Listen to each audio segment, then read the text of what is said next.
So today we're going to be talking about family law, and I'm here today with one of my partners, Veronica. She's the best in the industry when it comes to divorce. We've helped so many people across South Florida with divorce, real estate, asset protection, and just overall basically preparing yourself for if you do go into a divorce. And even though it's an unfortunate situation, I feel that these are important topics that everyone needs to be aware about. Both men and women need to know how to prepare, how to protect, and how to prevent these things from happening and potentially entering into a very long, contested fight in the court system. So, I have Veronica here.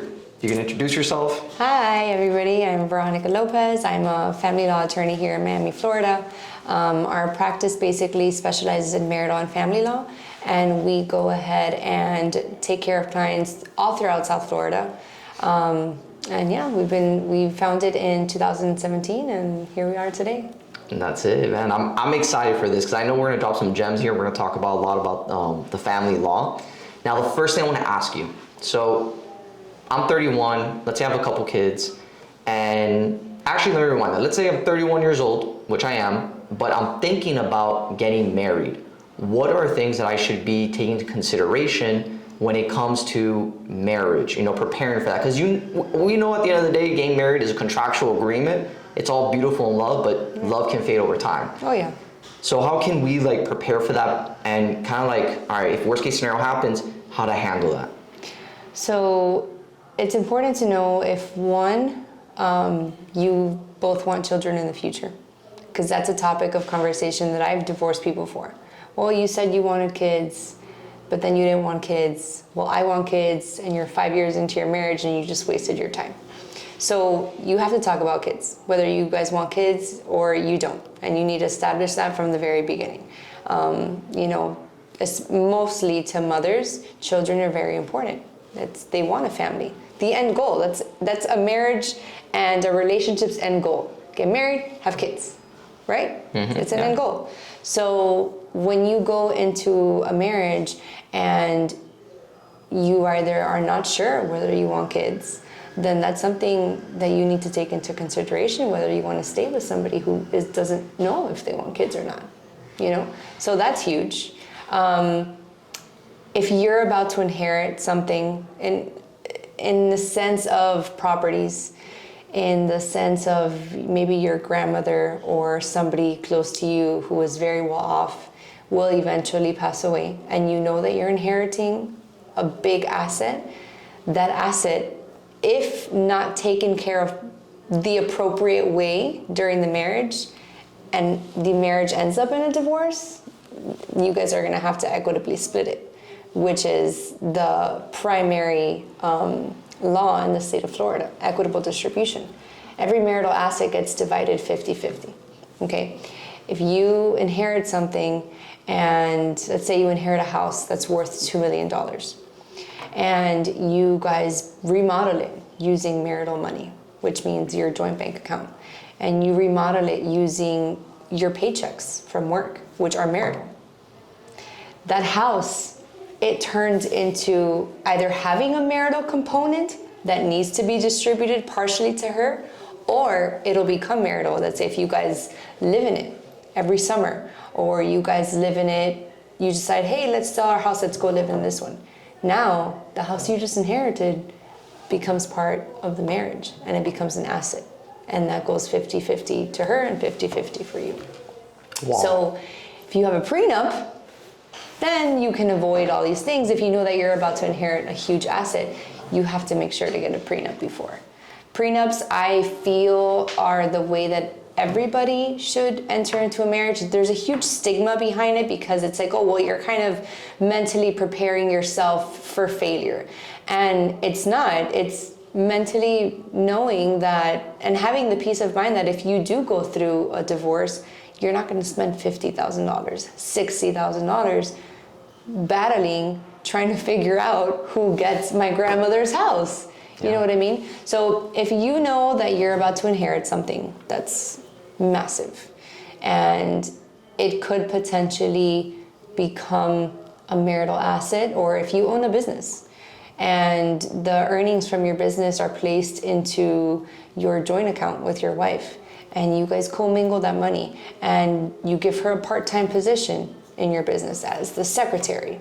You know, even if the business wasn't open during the marriage, it can become marital by your actions.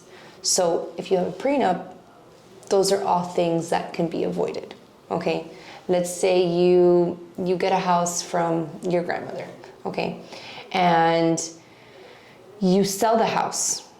That technically that is not marital because you've inherited a property, but now you just bought a house during the marriage, okay?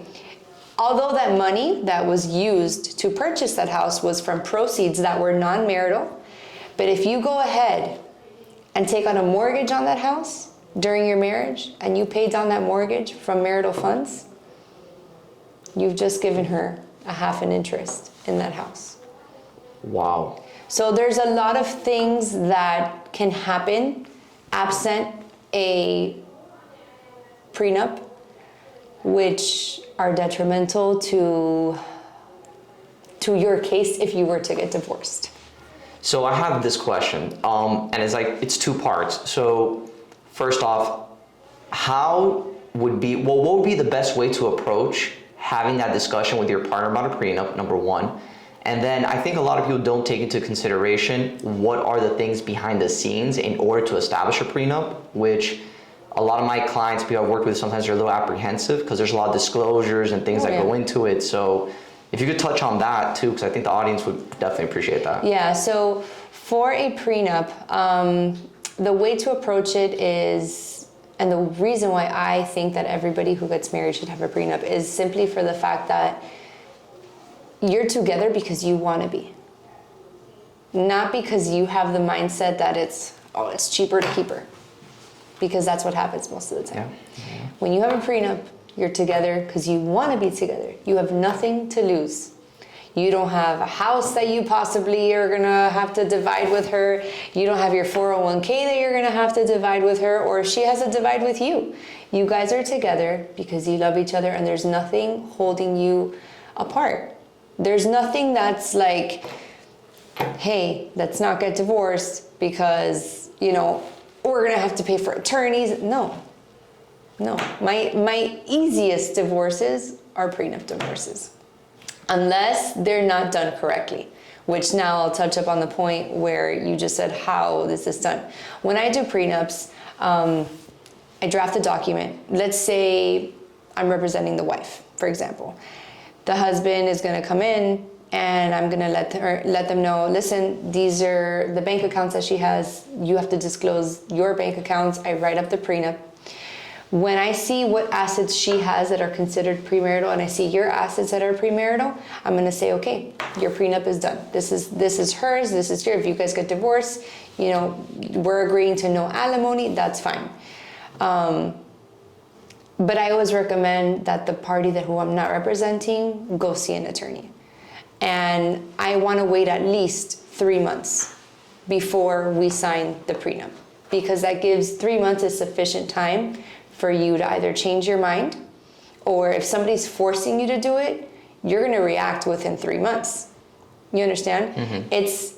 If that ever has to be contested, it's easier if you wait a longer period of time, and it's much harder to contest from the moment it's provided to you to, hey, go seek counsel, to the moment you both sign, to the moment we do the ceremony. After you seek counsel and all the disclosures are there and you see what you're essentially giving up if you were to get divorced, then we do what's called a ceremony. Okay, at the ceremony I have a court reporter there where she's basically typing everything. Everything that's going on is, we get a huge transcript at the end, and I go through the 42 pages or 40 pages, however long it is. I say, okay, I'm here with the husband, soon-to-be husband, and I'm here with soon-to-be wife. You guys both state your name for the record. Everybody talks, we introduce ourselves, and we go ahead page by page. Okay, I'm looking at page 1 that talks about the bank account 4444. You initial, okay. The male has just initialed, okay. The female has just initialed, okay. Page 1 is executed, and we go through page by page like that. Because if somebody ever wants to contest this prenup, and say that it was not done voluntary or that it's invalid, that's huge. So I make sure that all the T's are crossed and all the I's are dotted to make sure that that prenup is ironclad. Wow. Yeah. Is it even, okay, in our society right now, I see more than ever that people are less reluctant to get married. There's a bigger trend that you're starting to see families, people are living together, the mother and father are not married, they have their children and they have a house. And I want to touch on that because that's something that in our society we're definitely seeing, and it's not going to go away. And I think that's because of a cultural thing. A lot of people who've been through divorces and they've counseled their family, and people just don't want to go through it. So they'll get married, they won't get married, they'll have their kids. But what are the risks and implications of that? And if they decide not to get married and they just want to just live together and raise their kids, what happens in that scenario if they want to break apart or if a family member or one of the parents die? So there's implications in the sense that if you don't get married, I'll touch upon a property. Let's say a property. Let's say you both buy a house. You're not married, you have kids, but in the court system, if you were to have been married, your house can then be divided through the family court. But since you guys were never married, you have to go through civil court and you have to partition the house, okay? And at that point, it's not a 50-50 split. It's you take into account who's been paying the mortgage. Because if one of the parties were paying the full mortgage, then they receive credit and they get more from the sale proceeds of the house than the other party who didn't pay the mortgage. If they got a down payment, if they paid 40% of the down payment, they get 40% credit of the proceeds of whatever the amount of the 40% is, they get credit for the proceeds. So it's not a 50-50 split. And you do have to go through a different court to then divide the home or essentially buy the other person out. Wow. And what if the person, let's say they're together and then the mother or the father die? What ends up happening in that scenario there? The mother or the father die? Either the girlfriend or the boyfriend die. The boyfriend, exactly. The boyfriend or the girlfriend die? So it really depends how they deeded the property. If it's deed with rights of survivorship and both of your names are on it, then automatically the property will go to whoever is the right of survivor. But if one name is on it and that person died without a will, then that property is going to go intestate. Intestate means it's going to be distributed without the will, and that's going to go to the kin. So you have to see if he has parents or if she has parents. You know, the child, I'm assuming if it's a baby can't own a house. So that's going to either have to go to a trust. So that can get very, very, very complicated. Wow. They're two completely different worlds. And what do you recommend, I guess, the best way to go about it? Creating a will or a trust or something like that? So if people are just afraid of getting married due to the fact that the values of a marriage are not the same as they were 40 years ago, 50 years ago. They're not the same. You know, our grandparents have the completely different mindset of what a marriage is supposed to be. So it's unfortunate that it has changed so much and it's so easy to pick up and leave. Because infidelity it's always been around. And back then it was like a normal thing and the wife or whatever, we'll get over it, yeah, that's fine. But now I think women have become so empowered and men too, in the sense where, well, I'm not gonna deal with that, you know? So it's just easy for them to pick up and leave. So yes, I have seen a trend where a lot of people our age and even younger say, well, I'm never getting married.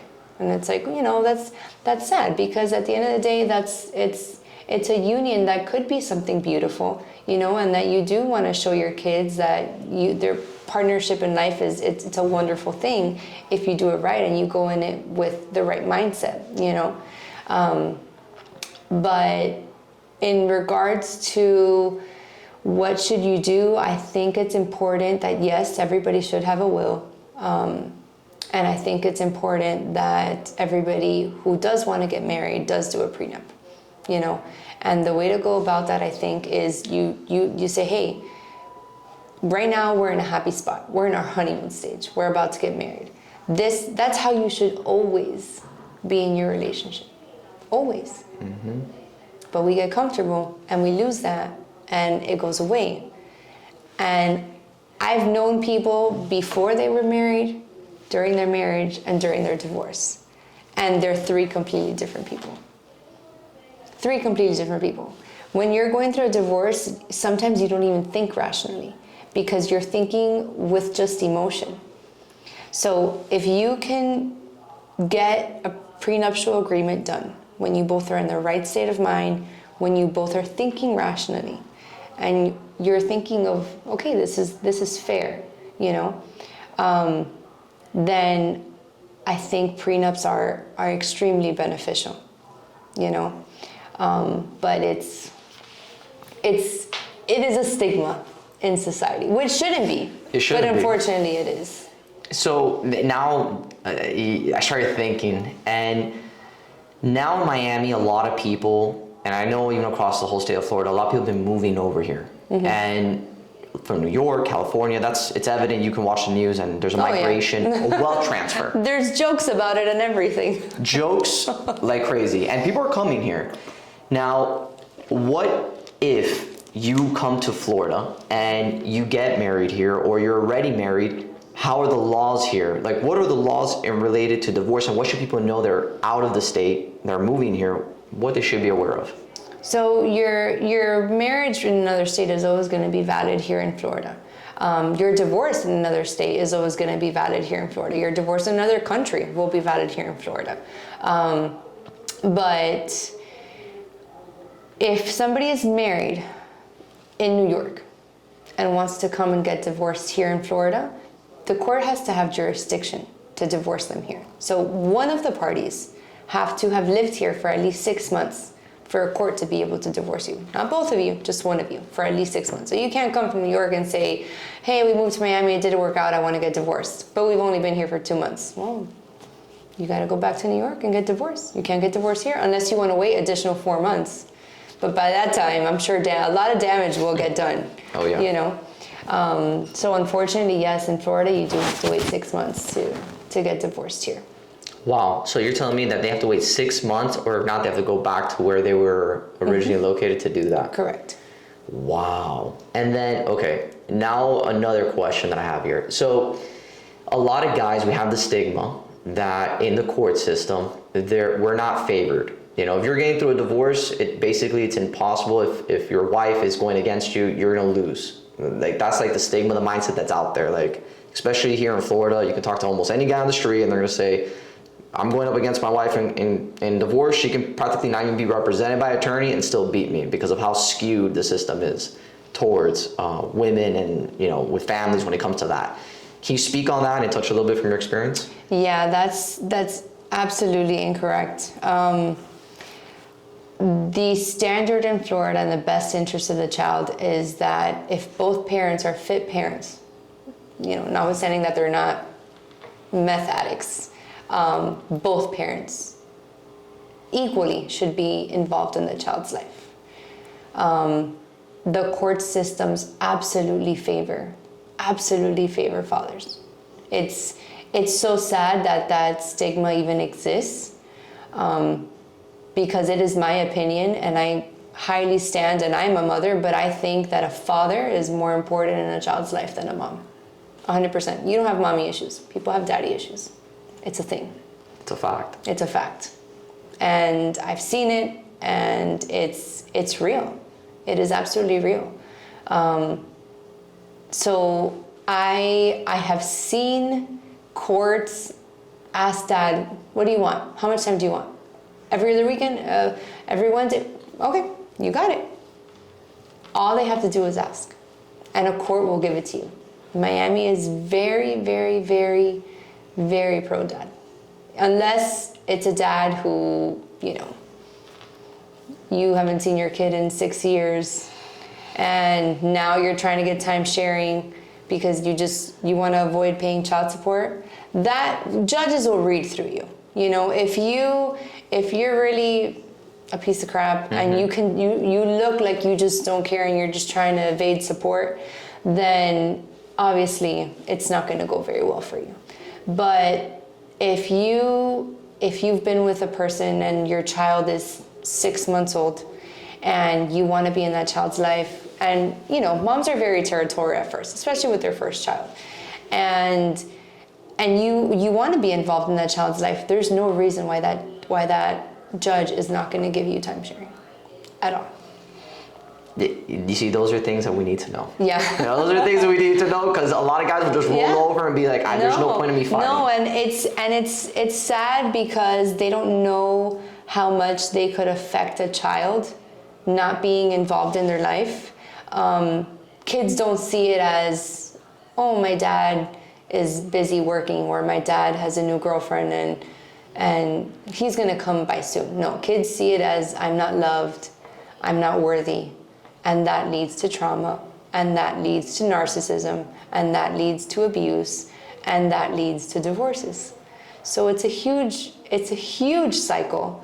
And I wish that dads were more open to the opportunity of being more involved with their kids who aren't, and knowing that a court will absolutely favor you if you just show that you want to be involved, because there are moms who are very, oh, well, that's my kid. No, that's your kid. If it wasn't for him, the child wouldn't be here. It's both of your kids. So it's not their fault in the sense where kids are made with a book of an instruction manual, so there's a lot of moms, yes, who think, oh, that's my kid, I could do whatever I want. No, there's laws, and if the kid is proven to be the child's biological child, the father's biological child, then that kid should have his dad around, 100%. Because the kid he or she is going to feel loved. You know what I mean? Mm-hmm. And that's what you want. The more people who love your kid, the better. 100%. So. And you touched something too that I wasn't gonna ask, but I'm gonna ask it anyways. Child support. So how is child support, I guess, calculated? Is it based on if whichever parent's making the most money? What if one parent makes more money than the other? How does that child support work? Like if I'm making over 250 grand and my partner is making 50 or 40 grand, what is the calculation, or how much I have to give that person? Okay, so child support is calculated based on overnights, based on income, based on who is paying the insurance for the child, who's paying for the daycare of the child. So all that gets inputted into a system, and that system generates a number. So essentially, yes, if you both are making the same amount of money, and you both have equal time sharing, which is what's preferred in Florida court, then your child support, it's going to be zero, cancels out, because you both are making the same. It's not that, oh, you're a woman, you get $20 extra a month just because you're the mom. No. If you both make the same, and if you both have the same amount of overnights, nobody pays for child support. Wow, I didn't know that. Yeah, so if the dad is making $100,000 a year and mom is working minimum wage, and you have 50-50 time sharing, then dad is going to be paying a little bit more. His responsibility financially is up because he is making more money. And the courts and the laws state that your responsibility is based on however percentage that you are making. So that amount is then going to get determined and spit out in a child support calculator. So do women, have you seen from your experience, do women pay the men child support?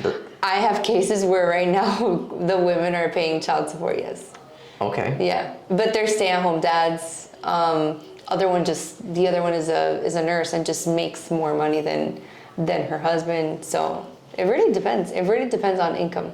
You see, that's crazy, because I think every single dude, and you'll see on social media, they're like, oh, we have to pay child support, and they're always putting that narrative, but... Yeah.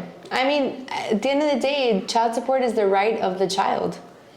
The child has the right to be supported by both of their parents. So there's moms where they're like, well, I don't want anything from him. And I was like, that's not your right. You can't waive child support, by the way. in Florida courts, a judge will never sign off on an MSA, a marital settlement agreement, or a parenting plan if you say, oh, we're waiving child support at $0. No, that doesn't happen. You want to agree to $10, you can agree to $10, but you cannot waive and say, I don't want it. So I've had moms who are like, well, I don't want any money. I don't want anything from him. I don't want him to pay me anything. I just want him out of my life. And I say that's not your right. That's the child's right. I was like, if you don't want that money, this is what you're going to do. You're going to go to the bank. You're going to open a bank account. And that money that you don't want, every month that you're getting that you don't want, you get it and you put it in an account every month. Those $200, $500, you put it in an account every single month. When that child is 18 and that child asks you for a car, or that child wants to go to college, you give them the bank account and you say, here you go. This is yours. And that child's going to have like $80,000, $90,000 in there. That's a beautiful, beautiful way of handling that and doing that. Yeah. I think that takes a lot of financial discipline and a real parent that's absolutely has emotional intelligence to even continue doing that. Because I don't know how common that is, most people doing that, but I think that's a great way to prevent future issues. And they tell me, they're like, I don't want anything for him. And I say, you can't say that because it's not your right. It's not your alimony. It's the child's support. It's the child's right to be supported. So I was drinking coffee the other day, and I see this older gentleman, and we're just exchanging, we're just talking. And he tells me he's divorced, and he's been divorced for a while. And he's like, yeah, man, I'm still paying for my kids. He's an older dude. And I'm like, all right, how old are your kids? Oh, they're 21. The other one's like 19. They're in college. I'm like, you're still paying for them? Is that a thing? And he was telling me that he was paying for their college, and he was doing all this. I mean, he's paying for their college because either he agreed to it in their divorce, which you can agree to that. You can agree to whatever you guys want. But it's not mandatory. Like, there's no law that says, oh, X person has to pay for the college. Wow. And they don't, and what's the cap for child support then? So, if they're in high school at the age of 19. So it really depends. If I'm representing the person who has to pay child support, then I put the age of 18. If I'm the person who is representing the person who is receiving child support, then I'm going to put 19 but still in high school. You know what I mean? So it really depends. I tailor it specifically to which client it is that I'm representing. What is a situation that you've seen that you can share with us? Like, I guess, a good example of a good healthy divorce, and then I guess a scenario that you've seen where it's like crazy, like it's like a TV show, sitcom thing, like a Kardashian series. Okay, so my easiest divorce, I did it in 2 weeks. And they were a couple in their 40s who had a 12-year-old, and they were just so level-headed. So level-headed. Every conversation that I had with both of them had to do with the child. Had to do with is the child gonna be okay?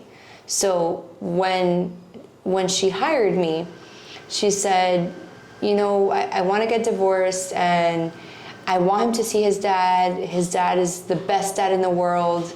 And we have a house, we have 2 cars, he can keep his car, and we're just I know he has a pension, but I just want to go our separate ways and make sure that our relationship is stable and we co-parent well for the child. They had the child in mind the whole entire time. And I got them divorced in 2 weeks. Wow. From the time she hired me till Friday, when the judge signed the order, it was 2 weeks. So it can go either way. Oh, yeah. If they're cool.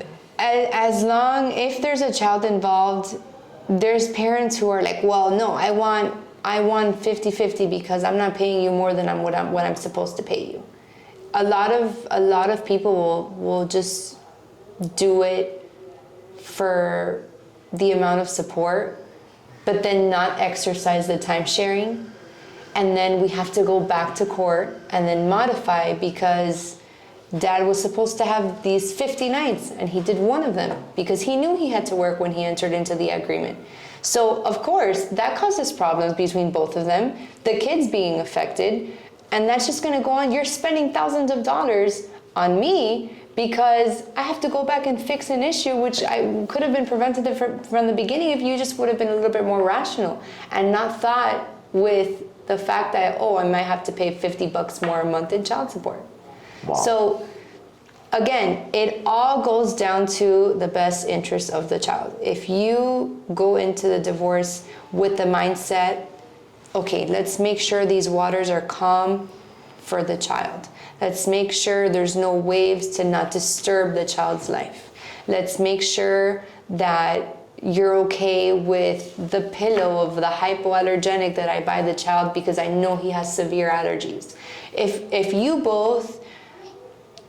you both find a way to, yes, you couldn't get along during your marriage, that's why you're getting divorced, but if you can navigate your divorce with your child in mind, it will go much more smoother than if it would be completely ego-driven, which unfortunately most of the divorces and most of the paternities and most of the modifications I see are 100% ego-driven.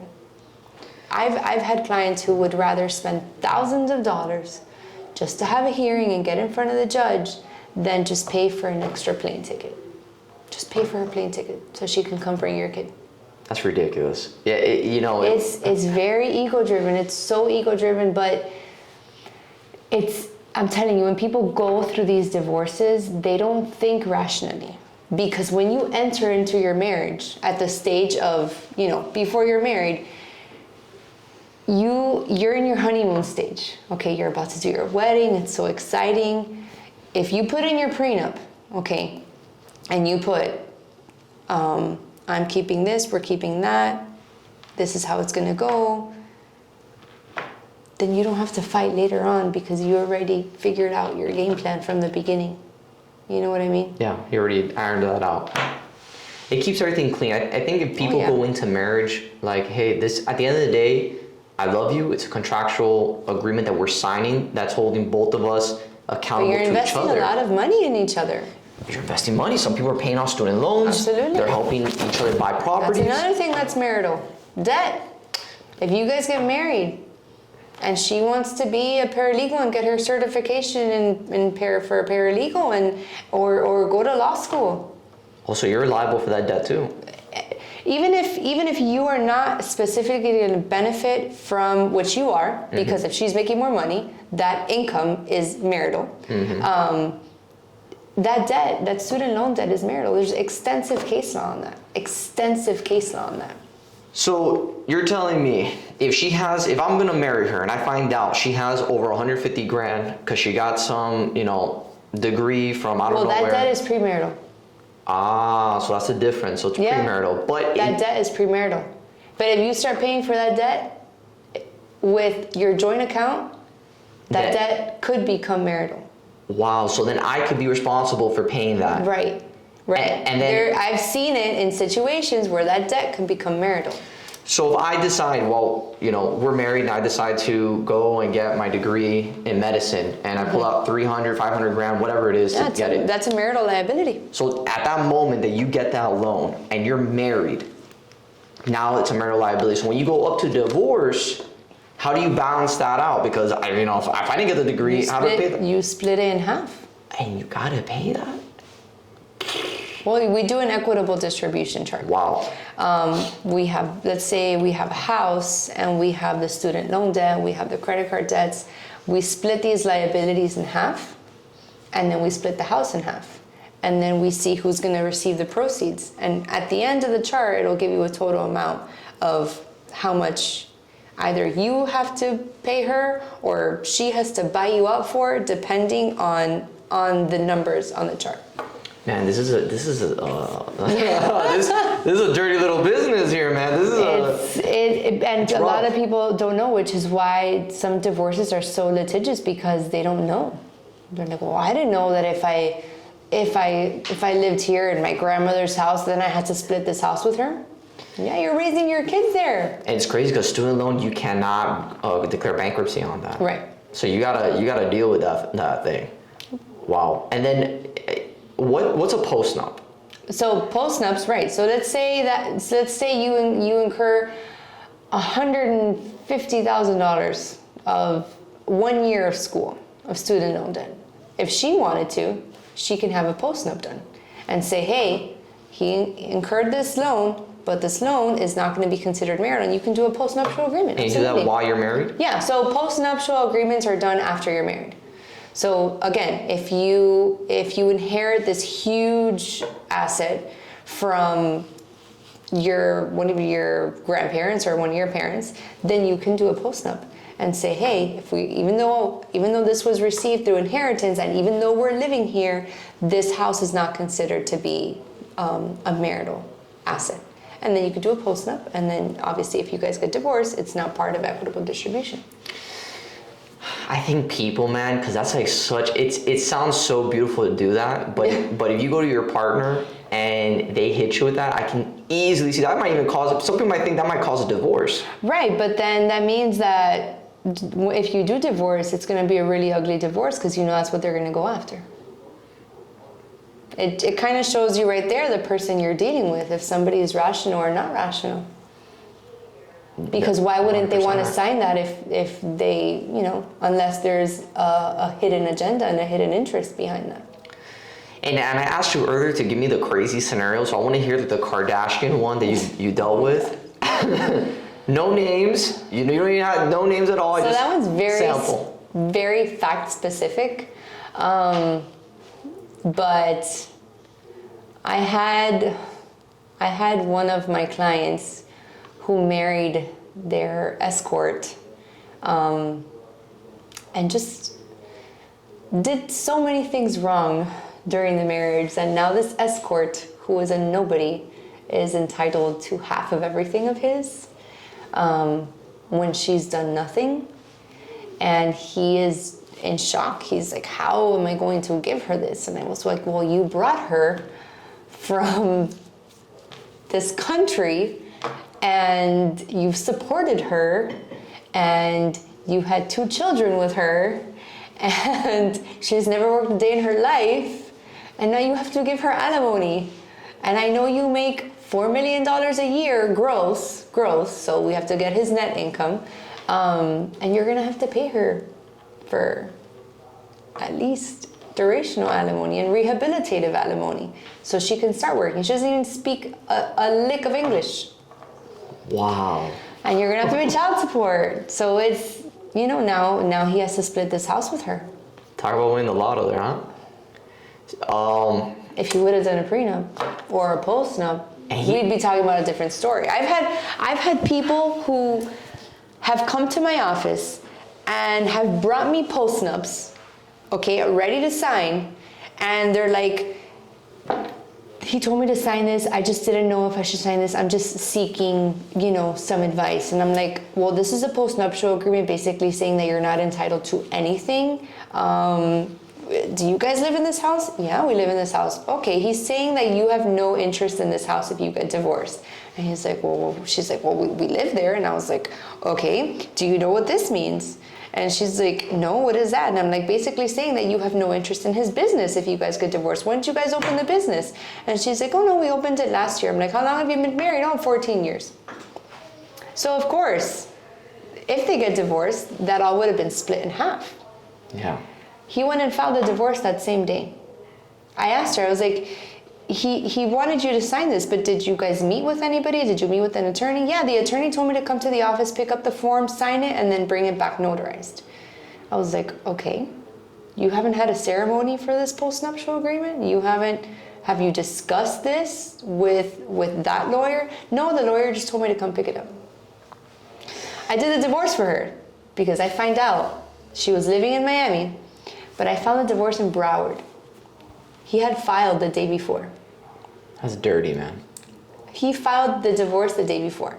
Regardless, it wouldn't even have been valid, because a postnup that's done like that, you can easily get that voided. One, because it was done, technically it would have been executed the day after the divorce was filed. So that's not valid. And two, there would have been no court reporter. It's basically, she didn't even know what she was signing. That goes to show you. People are sneaky. And having the right legal counsel guiding you. Because I'm sure that guy probably went to a buddy, went to a friend, and he's like, hey, no, we're gonna do it quick because she doesn't know the game. And she figured out, hey, I'm gonna find you. And Veronica came in, super Veronica, and knocked that guy out of the park. Yeah. And that goes to show you, like, you gotta do your homework. Like, if you're working with anybody, with an attorney, realtor, mortgage broker, financial advisor, whoever it is that you're working with, you gotta find people that know what they're doing, and you gotta like interview and verify, because that type of stuff that he's doing, had an attorney done it correctly and explained the process to him, I'm sure he wouldn't have gone that far. But then it also speaks to the character that he has as a person, and she probably should have. That divorce, I'm happy she should get everything that she needed for that, because that was some weird stuff. I did her divorce, and I told her in my office, I'm like, he filed a divorce. You know, they just assigned a case number, and you have a case. And she was like, she could not believe it. She was like, I had no idea. And I was like, well, that's probably why he wanted you to sign this, because he was already preparing for the divorce, you know? Do you, now that you sparked some other wires in my brain, so do you have to be a citizen? So let's say, that example, let's say I find a woman, I'm American, I find a woman in another country, and I bring her over here, and we get married, or, you know, we don't get married, we have kids, all that stuff. Do the laws still apply if she's not a citizen? If she's, it doesn't matter. So you married her here? Yeah, if we married her here. Let's say we and got then married. you want to divorce her here? Yeah. You can get divorced. Doesn't matter. Doesn't matter. No. And then what if she's not a citizen? Let's say she's not a citizen. We live together, but you know, I'm not married to her, but we've been living in this house for a while, and she wants to, you know, leave, and maybe we have a kid together. Well, at that point, you would have to establish paternity, because you were never married. Wow. So if she wants to take her child back to Nicaragua, she can, because you don't have rights. That's crazy. And then even if you were living together, you can't. Florida law does not recognize common law marriages, which is two people who are cohabitating and living together, like essentially like they are a marriage. You know, it doesn't tag on to, even if you get married in 2000 and you've been living together for 10 years, it's not like you've had a 10-year marriage. No. In 2001, your marriage was 1 year.